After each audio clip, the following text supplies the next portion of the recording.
What is going on, guys? It is once again Legacy Kill HD back today with some more Call of Duty Ghost news and information, and we're going to be covering weapons, kill streaks, camos, and a lot of other stuff, so make sure to watch the full video for all the details. And I want to let you guys know this was planned to be a dual commentary with Vanessa, but unfortunately she got sick, and all I know is that she went to the hospital, something to do with her throat, so I hope that she has a speedy recovery so we can do some commentaries in the near future. And I want to let you guys know Vanessa isn't some random girl that I asked to do a commentary with one day. I met her a few years back, and she's gotten me through a lot of dark moments in my life. She's probably one of the most beautiful and amazing girls I've met. In a way, guys, I'm going to be brutally honest, I love her. She means a lot to me, and I want to share more of her with you guys. So let's move on to the COD Ghost info and details, because I'm sure many of you are here for that and not for my personal life. So let's get started, guys. So guys, we're going to begin with some Call of Duty Ghost's latest information and news. We'll start with some sad news, and that is that theater mode and in-game live streaming will not be returning. You know, it's obvious to me that something like this was going to happen just because Infinity Ward's trying to create some more space on current gen. And if you guys are not aware, the Xbox One and PS4 will both have the feature to record gameplay, so the only people that are getting affected really are the users of the Xbox 360, PS3, and I believe the PC. So I just wanted to point that out, guys. We'll move on to the next subject. That is that we will be getting 14 standard multiplayer maps in Call of Duty Ghost. We only know of 3 so far: Octane, Strike Zone, and Whiteout. Those were the only 3 playable maps at the multiplayer reveal out in LA, and the full 14 multiplayer maps are excluding the free fall bonus map. Just wanted to point that out. And let's keep it going, guys. We're going to be getting obviously female and male characters. They're going to be the same size, no difference. There's going to be no competitive edge.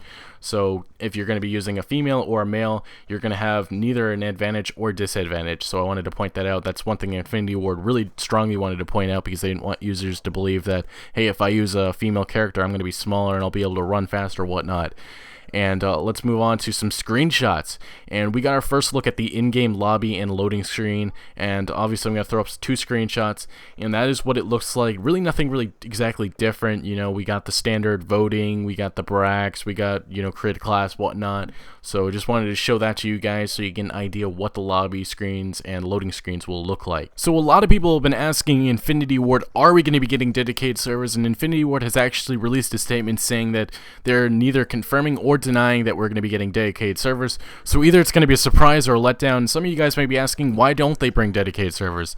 Well, it's cost a lot of money. That's basically the big story behind it. Obviously, Infinity Ward would do it if it didn't cost much, but it cost a lot of money.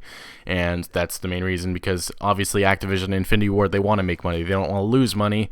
And this is something that's been up in the air for a while. A lot of people were hoping we'd get this with Black Ops 2, and obviously we didn't. So this obviously will be a surprise if we do get it. So let's move on to something that's not Call of Duty Ghost related, but it's related to the Call of Duty franchise, and that is that Activision has dropped Call of Duty Space and Secret Warfare. This was a big thing a while ago because they got a lot of trademarks like Call of Duty Future Warfare, I believe, and some other ones. So I just wanted to point that out. So if you guys were looking forward to a Space or Secret Warfare, it doesn't look like we're going to be getting it anytime in the near future.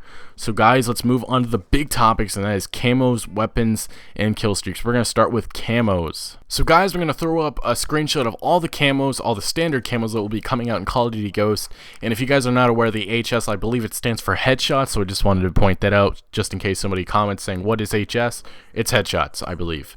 And these are all, we've already seen most of these in Call of Duty. You know, I believe Urban 2, I'm not exactly sure what that'll be. That's interesting. But some of the other surprising ones are that we're going to be getting silver, gold camos once again. I don't think actually we've seen silver before. I'm not exactly sure. I don't think we have. And then there's the custom camo. That could be really interesting if we can create our own camo with that.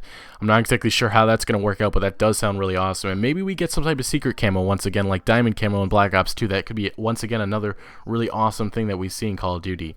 So let's move on to some more camos, and that is to do with Clan Wars. Clan Wars will have some exclusive camos that you can get. We can get Blue Tiger, Red Tiger, Wasp, Pink, Flecktarn, Tribal, Veteran, and Ghost.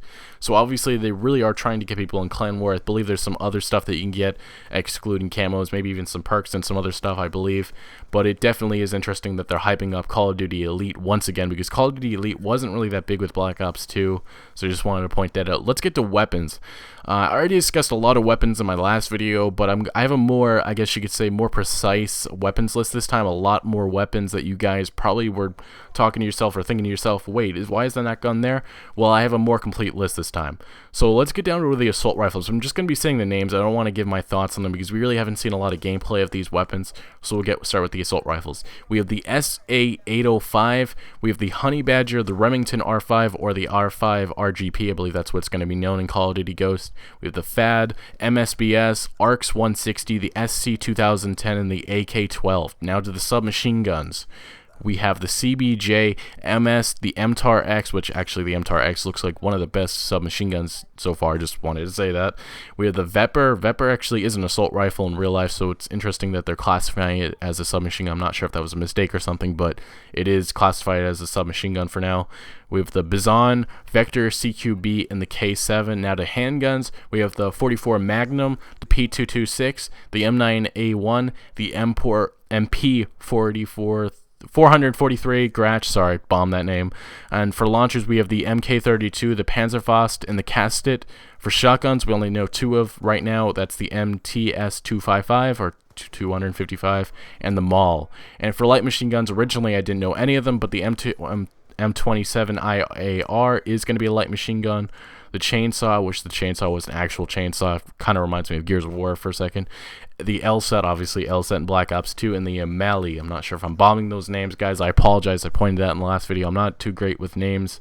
And for marksman rifles, we have the MR28, the Imbel IA2, and the MK14 EBR. And for sniper rifles, we have the USR, the SVU, Dragunov, the L115, the VKS, and the GM6. Just one thing I did want to point out is the SVU could be a marksman rifle. It's not really sure. I'm not really sure if it's a sniper or a marksman, but I just wanted to point that out to you guys. And miscellaneous is that we're getting the riot shield back. That's kind of obvious. We see that in every Call of Duty, I believe. And those are the weapons. I would love to know what you guys think in the comments. Like I said, I'm not giving any too many thoughts on these because, you know, we have a long video. We have a lot of stuff to cover still. So let's get on to the next topic, and those are point streaks or kill streaks. And we're going to start with assault. We have the SATCOM, IMS, Guard Dog, Sentry Gun, Vulture, Juggernaut, and Hello Pile. This is in order of how they're earned. And now to support, we have the SATCOM, once again, Ballistic Vest, Box of Guns, which is actually really new, Night Owl, once again new, the Moz launcher, the launcher that shoots two missiles out at once. That's actually really cool. We have the Ground Jammer, Air Superiority. I'm sorry if I bombed that. Support squad mate, the Heli Sniper. If you guys saw in the trailer, there was a sniper off of a helicopter, which actually sounds or looks really amazing. And we have the Oracle, and I believe the Oracle is what we see of the invisible person. A lot of people have been pointing that out, saying, hey, there's an invisible person you can see through walls. I believe that's what the Oracle does. Not exactly sure on that. I'll have to look it up and maybe talk to you guys in the comments about that. And last but not least, the Juggernaut Recon. This is all we have known. Well, this is what we have known so far, so I just want to point that out once again. So people are like, wait a second, you're missing the blah blah blah. Well, that has not been pointed out yet, so I just want to let you guys know. So we'll move on to the last streak of the day, and that is the KEM or Odin Strike. KEM stands for obviously Kill and Remember, and how you get this is through a field order. This field order, once you complete it, it comes in a care package, and the icon of the KEM or Odin Strike is a Grim Reaper like thing or creature or something of that sort, and it's only obtainable on a certain maps. So I did want to point that out. But the other streak that I'm going to blabber about for a second is the MOAB. I have reason to believe it's going to be coming back or something of that sort. In the trailer, the reveal, we got an image of the MOAB icon at least, and we haven't had a word from Infinity Ward if there's going to be like a 25 gun streak, kill streak, or 25 gun streak, game changing or game ending streak yet. But all we know of is the Odin Strike, which is obviously different since it has the Grim Reaper icon. So I did want to point that out, guys. Would love to know if you have any details or information on that, if we're going to be getting the MOAB or something different, because I did see the MOAB icon and I was thinking, ooh, the MOAB. That isn't obviously the Odin or KEM Strike. It has to be something different. So I did want to point that out. Anyway, guys, that's all I have for you today. Make sure to tell me what you think in the comments about the guns, the weapons, the camos, and the latest Call of Duty Ghost news and information. Once again, guys, I am Legacy Kill HD. Make sure to smack that like button and possibly subscribe, and I'm out.